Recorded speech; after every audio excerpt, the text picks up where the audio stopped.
बिस्मिल्लाहिर्रहमानिर्रहीम और अस्सलाम वालेकुम। आज की इस वीडियो में हम एक शॉर्ट क्वेश्चन को देखेंगे जिसमें कि हमारे पास एक प्रोग्राम लिखा हुआ है और हमें वो ये कह रहा है कि भाई इस प्रोग्राम को अगर मैं रन करूं तो इसकी आउटपुट क्या आएगी वो हमने बतानी है।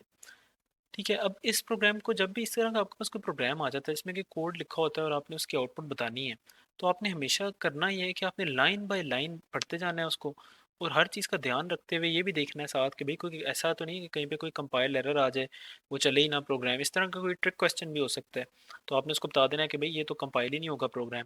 और अगर यूजली अगर इस तरह नहीं होता तो नॉर्मली जो प्रोग्राम होंगे उनमें फिर हम ये गौर करते हुए कि भाई हर वेरिएबल में क्या वैल्यू स्टोर्ड है, तो उसी के हिसाब से बस आपने देखनी होगी कि प्रिंटिंग में क्या आ रहा होगा। तो शुरू कर लेते हैं।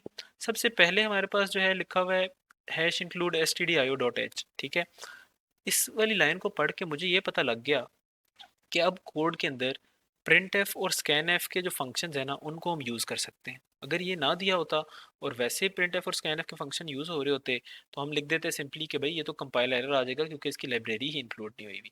ठीक है, उसके बाद हम मेन के फंक्शन में आ जाते हैं। मेन के फंक्शन में एंटर हो गए, अब हमें पता है कोड ने आगे से यहीं से रन होना है तो कोड यहाँ पे आ जाएगा। इस वाले स्टेज पे आके वो देखेगा कि int X Y Z one Z two Z three Z four लिखे हुए हैं, तो चार वेरिएबल्स डिक्लेयर हो जाएंगे। चार नहीं सॉरी छह वेरिएबल्स डिक्लेयर हो जाएंगे। तो इन्हीं को मैं अपने पास भी ड्राई रन, चूंकि हम कर रहे हैं ना कोड का, इसको हम ड्राई रन कहते हैं कि हम हाथ से चला रहे हैं कोड, तो हम उसके वेरिएबल्स बना लेते हैं कि भाई चार वेरिएबल्स डिक्लेयर हो जाएंगे। तो उनको हम बना लेते हैं X Y Z one Z two Z three और जेड फोर। और अभी इस इन वेरिएबल्स के अंदर कोई वैल्यू भी स्टोर्ड नहीं है। अच्छा, अब वो कह रहे हैं कि भाई x इज इक्वल टू 17। तो क्या होगा कि भाई आप इसको अगर एक टेबल सा देख लें कि भाई हम इधर साथ इनकी वैल्यूज लिख देते हैं, तो x जो वेरिएबल है इसके अंदर वैल्यू स्टोर हो गई है भाई 17 की। ठीक है, नेक्स्ट ये आगे चलेगा तो अगले वाली स्टेटमेंट के ऊपर जाएगा कि भाई y इज इक्वल टू 5। तो y जो कि है उसके अंदर वैल्यू स्टोर हो जाएगी जाके 5 की। तो आप लिख दें यहाँ पे कि भाई जो y वेरिएबल है उसके अंदर वैल्यू स्टोर हो गई 5 की। नेक्स्ट चलेगा कोड अगली लाइन पे, तो वो जाके कह रहा है कि भाई Z one is equal to X over Y. अब एक्स के अंदर है वैल्यू 17 की, वाई के अंदर है वैल्यू 5 की, एक्स ओवर वाई करेंगे तो ये आएगा 3 पॉइंट समथिंग। लेकिन अब इधर जो नोट करने वाली बात है वो ये कि भाई एक्स भी इंटीजर है, वाई भी इंटीजर है और जेड भी इंटीजर है जो जेड वन है। तो इनके अंदर जो वैल्यूज हैं वो तो ट्रंकेट हो जाएंगे इसका डेसिमल पार्ट जब भी डिवाइड होंगे। तो 17/5 हमारे पास 3 पॉइंट समथिंग नहीं आएगा बल्कि ट्रंकेट होकर 3 ही आएगा, क्योंकि वो फ्लोटिंग पॉइंट तो है नहीं। तो जेड वन के अंदर वैल्यू जो स्टोर हो गई, जेड वन के अंदर हम लिखेंगे कि इसमें स्टोर हो जाएगी वैल्यू 3 की। नेक्स्ट अब हम चल लेते हैं आगे। तो भाई अगली स्टेटमेंट में वो कह रहा है प्रिंट एफ। अब हम साथ साथ प्रिंटिंग भी लिखते जाते हैं कि भाई प्रिंट में क्या लिखा आएगा। तो प्रिंट एफ की जब स्टेटमेंट रन होगी तो अगर हमने एक साथ स्क्रीन छोटी सी बना लें, तो भाई ये हमारे पास स्क्रीन है जो कि जैसे जब आप कोड रन करते हैं तो यहाँ पे लिखा आता है ना आउटपुट स्क्रीन डॉट एक्सी, जो भी इस तरह का नाम आपने रखा हो, और फिर इसके अंदर यहाँ पे सारा जो प्रिंटिंग होती है वो आती है, तो वो हम लिख लेते हैं यहाँ पे। तो भाई प्रिंट एफ की स्टेटमेंट में पहले उसने कहा बैक स्लैश एन, तो कर्सर शुरू में यहाँ होता है, तो यहाँ पे ये क्या होगा बैक स्लैश एन होके कर्सर एक लाइन आगे चला जाएगा, इस जगह पे आ जाएगा कर्सर।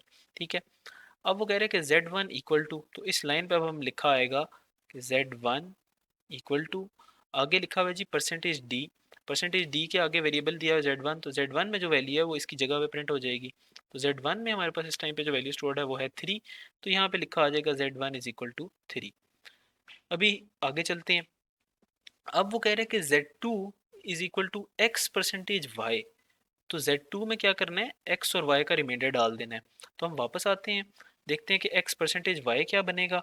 ठीक है, तो x जो है दैट इज 17, परसेंटेज इसके साथ लगाएं y, ये है 5।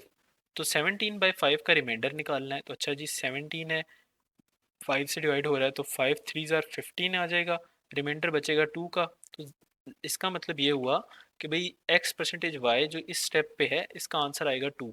तो Z2 इज इक्वल टू क्या आएगा 2। तो Z2 के अंदर वैल्यू जो स्टोर हो गई वो हो गई 2 की वैल्यू, तो यहाँ पे आप लिख दें कि भाई 2 की वैल्यू Z2 में स्टोर हो गई है। ठीक है, नेक्स्ट चलते हैं हम अगले स्टेप की तरफ। अगले वाले स्टेप में है हमारे पास कि भाई प्रिंट एफ की एक और स्टेटमेंट आ गई है यहाँ पे, जिसमें वो कह रहा है कि पहले करना है बैक स्लैश एन। इसका मतलब ये हुआ कि हम उसी स्क्रीन पे अब चले जाएं, तो कह रहा है कि कर्सर को अब अगली लाइन पे ले जाओ। तो कर्सर मेरा लास्ट टाइम पे जब हमने छोड़ा था तो इस लाइन पे था। ठीक है, अब हम इसको ले जाएंगे अगली लाइन पे कि भाई बैक स्लैश एन हुआ है तो कर्सर अब इधर आ गया। फिर वो कहता है कि Z2 इज इक्वल टू लिख दो वहाँ पे। तो ठीक है, इस लाइन पे अब हम लिख देते हैं कि भाई Z2 इज इक्वल टू, और आगे लिखा हुआ है परसेंटेज डी और फिर कॉमा Z2। तो Z2 के अंदर जो भी वैल्यू है वो इस जगह पे परसेंटेज डी जहाँ पे लिखा है उस जगह पे डाल देनी है हमने। ठीक है, तो Z2 जो है उसमें इस टाइम पे वैल्यू है 2 की, तो यहाँ पे आ जाएगा जी 2। ठीक हो गया। नेक्स्ट चलते हैं हम आगे अगली लाइन पे कोड की। तो वो कह रहा है कि Z3 is equal two plus plus x. अब यहाँ पे जो ऑपरेटर यूज हो रहा है ये इंक्रीमेंट के और प्रीफिक्स में यूज हो रहा है। प्रीफिक्स में जब ऑपरेटर यूज होता था तो हम कहते थे कि ये वैल्यू इंक्रीमेंट पहले होगी वेरिएबल की और फिर असाइन होगी। तो अभी x जो है, x के अंदर इस टाइम पे जो वैल्यू स्टोर्ड है वो है 17 की। ठीक है, यहाँ से हमने देखा ये। ठीक है, अब चूंकि x के अंदर अभी वैल्यू 17 की स्टोर्ड है, तो ये जब x प्लस प्लस एक्स हो जाएगा तो x के अंदर वैल्यू जो स्टोर्ड है वो 17 से चेंज होके 18 की हो जाएगी और अब ये असाइन हो जाएगी Z3 को। तो यहाँ पे हम आते हैं और हम इसके अंदर वैल्यू भी चेंज अप कर देते हैं कि अब x के अंदर वैल्यू है जी 18 की, क्योंकि हमने इस वाले पार्ट को अब रन कर लिया है प्लस प्लस एक्स को, और अब हम रन करेंगे इसके असाइनमेंट वाले पार्ट को। तो Z3 इज इक्वल टू, अब जो नई वैल्यू x में वो चली जाएगी Z3 में। तो नई वैल्यू है x के अंदर 18 की, तो Z3 में भी चली जाएगी वैल्यू 18 की। ठीक हो गया। अब आगे हमारे पास लिखी हुई है एक और प्रिंट एफ की स्टेटमेंट आ गई। इसमें भी उसी तरीके से बैक स्लैश एन कर रहा है कि कर्सर को नेक्स्ट लाइन पे मूव करें। तो हमारा कर्सर पहले था जी इस जगह पे, अब ये नेक्स्ट लाइन पे चला जाएगा तो ये आ जाएगा इस जगह पे। तो अब जो प्रिंटिंग होगी इस लाइन पे होगी, और इस लाइन पे वो कह रहा है कि लिखें कि Z3 इक्वल्स टू, ये हमने लिख दिया। और आगे लिखा है परसेंटेज डी, और इस परसेंटेज डी में अब क्या आएगा कि Z3 में जो वैल्यू स्टोर्ड है वो इसके अंदर चली जाएगी। तो Z3 के अंदर स्टोर्ड है इस टाइम पे वैल्यू 18 की।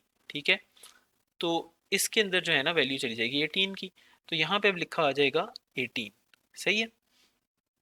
नेक्स्ट लाइन पे अब हम आ जाते हैं। नेक्स्ट लाइन पे लिखा हुआ है कि Z4 is equal to Y plus plus. अच्छा, अब जो ऑपरेटर यूज हुआ है इंक्रीमेंट का ही यहाँ पे भी, लेकिन पोस्ट फिक्स में है। पोस्ट फिक्स का मतलब ये है कि पहले y की वैल्यू असाइन कर दो Z4 को, उसके बाद y को इंक्रीमेंट करना। तो होगा ये कि y के अंदर अभी जो भी वैल्यू है वो Z4 में चली जाएगी पहले, इस वाले ऑपरेटर की वजह से जो इक्वल टू का ऑपरेटर है, क्योंकि ये प्लस प्लस बाद में है ना पोस्ट फिक्स में, तो पहले y के अंदर जो वैल्यू है Z4 में जाएगी। तो y के अंदर इस टाइम पे वैल्यू है हमारे पास 5 की, तो Z4 में जो वैल्यू चली जाएगी वो हो जाएगा Z4 की वैल्यू 5। इसके बाद वो कहता है कि y प्लस प्लस होगा, तो y की वैल्यू उसके बाद इंक्रीमेंट होगी, तो अभी जो भी वैल्यू है y की वो इंक्रीमेंट हो जाएगी, तो इधर y की वैल्यू बन जाएगी 6। ठीक है, और अब जो है ना हम अगली लाइन के ऊपर आ जाएंगे। तो अगली लाइन हमारे पास प्रिंट एफ की है।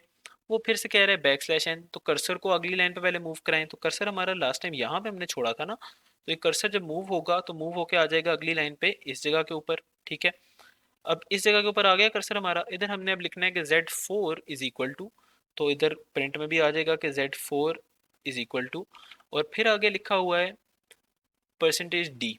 परसेंटेज डी में इधर क्या होगा कि भाई जो भी वेरिएबल है वो आ जाएगी उसकी वैल्यू, तो परसेंटेज डी में इधर Z4 है आगे, Z4 में जो वैल्यू है वो इधर लिखी आ जाएगी। तो हमारे पास Z4 में वैल्यू इस टाइम 5 की, तो यहाँ पे वैल्यू भी लिखी आ जाएगी 5।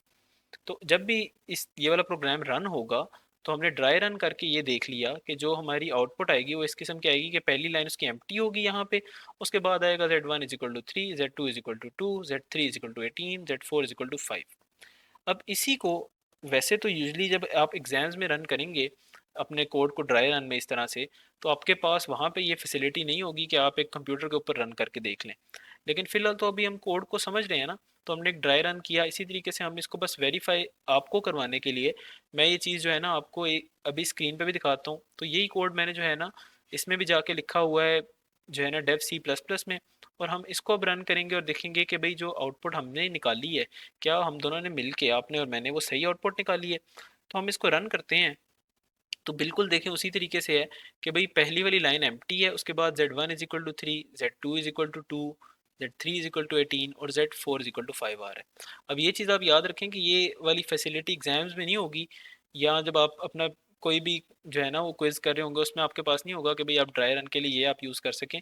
अभी हमने सिर्फ इसलिए इसको यूज़ कर लिया है कि हमारे पास अभी ये ऑप्शन मौजूद है, तो हमने कहा कि भाई हम सिर्फ जब समझ रहे हैं चीज़ को तो समझने के लिए तो हम ये कर सकते हैं। तो इसी तरह आप किसी भी स्टेज पे अगर प्रोग्राम को रन करना चाहें तो वो भी आप कर सकते हैं कुछ कमेंट्स करके दरमियान में अपनी प्रिंट एफ की स्टेटमेंट्स लिख के कि भाई अब जिस तरह मैंने वेरिएबल्स की वैल्यूज़ लिखी हैं, आप एक स्टेटमेंट में इन सारे वेरिएबल्स को प्रिंट करवा के देखें कि भाई कोड जब एंड हो जाता है तो उस जगह पे आपने जाके ही देखना है कि भाई क्या वेरिएबल्स की वैल्यूज़ यही हैं जो हमने निकाली हुई है यहाँ पे, क्या ऐसा तो नहीं कि हमने कोई गलत वैल्यू निकाली हुई है।